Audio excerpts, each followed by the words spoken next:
Assalamualaikum warahmatullahi wabarakatuh. Perkenalkan, saya Neza Septevia dengan stambuk A1J1 18051 akan menjelaskan materi sistem endokrin yang merupakan tugas praktikum dari mata kuliah anatomi dan fisiologi manusia dari dosen penanggung jawab Bapak Mustamin Balumbi SPD MSI.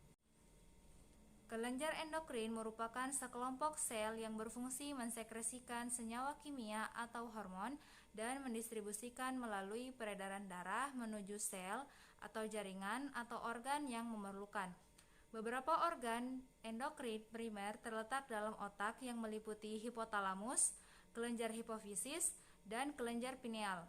Namun, sebagian besar organ endokrin primer terletak di luar sistem saraf, yang meliputi kelenjar tiroid, paratiroid, timus, kelenjar adrenal, pankreas, dan gonad yang terdiri dari testis pada pria dan ovarium pada wanita. Yang pertama yaitu hipotalamus. Hipotalamus mempunyai tugas utama merespon sinyal lingkungan baik internal maupun eksternal. Hormon-hormon yang dihasilkan kelenjar hipotalamus yaitu adrenocortico-releasing hormone atau ARH, kemudian hormon tiroid, kemudian hormon gonadotropin, kemudian hormon paratiroid, hormon prolaktin, hormon pertumbuhan, dan hormon melanosit. Kemudian yang kedua yaitu kelenjar hipofisis. Kelenjar ini dibedakan menjadi dua, yaitu anterior dan posterior.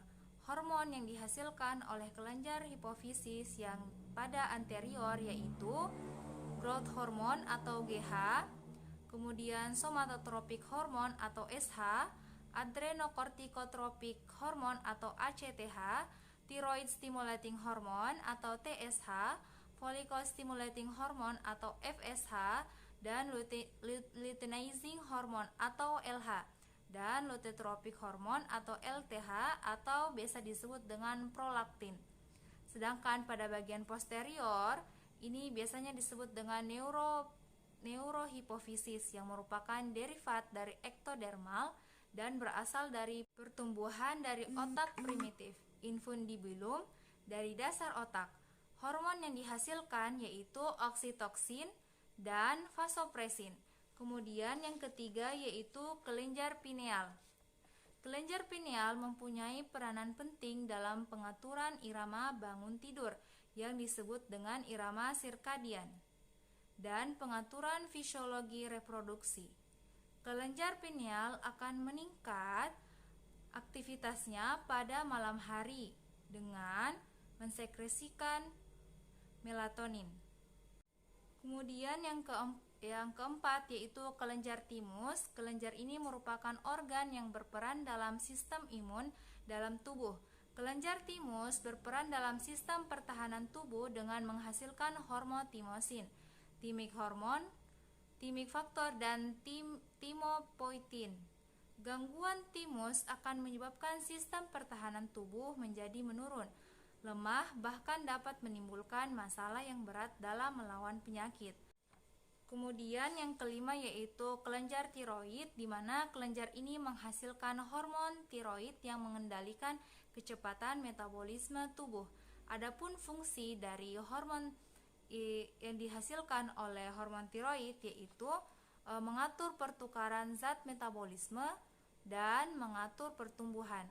Sedangkan paratiroid yaitu kelenjar yang menghasilkan hormon paratiroid dan merupakan hormon utama yang mengatur metabolisme kalsium untuk mempertahankan kadar kalsium plasma pada batas normal. Kemudian yang ketujuh yaitu kelenjar adrenal, di mana kelenjar ini berfungsi untuk mengatur keseimbangan air, elektrolit, dan garam-garam serta mengatur dan mempengaruhi metabolisme lemak, hidrat, serta protein yang mempengaruhi aktivitas jaringan limfoid.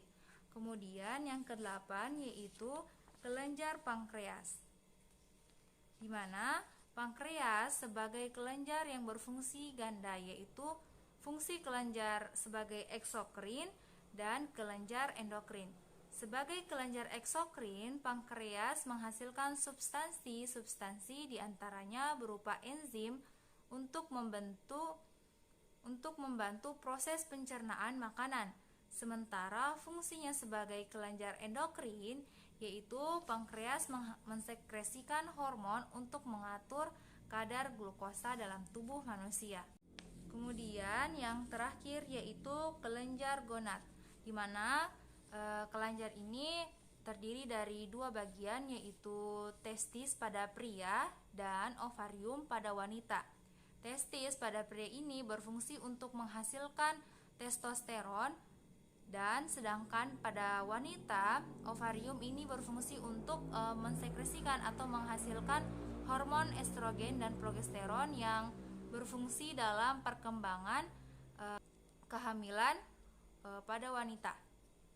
Itulah yang saya bisa sampaikan mengenai sistem endokrin. Lebih dan kurangnya mohon dimaafkan. Wabillahi taufiq wal hidayah. Assalamualaikum warahmatullahi wabarakatuh.